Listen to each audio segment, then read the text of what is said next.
There are a helpful list of keyboard shortcuts that you can use also. If you hit the spacebar button, it will rotate a selected item. If we hit Ctrl-C, Ctrl-V, it will create a duplicate copy of that product that you've selected in the room. This shortcut can be used repeatedly to paste a duplicate of the same item for as many copies that are required. We can see that the quantity of the cabinet we have just made before over here on the right side, in the current product breakdown, and also any duplicate cabinets will be labelled with the same number.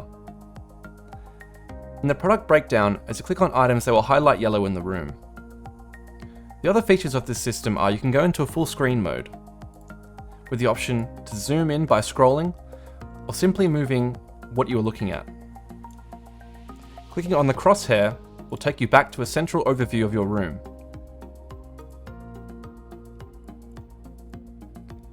You can also rotate your room by clicking on the Rotate Room button.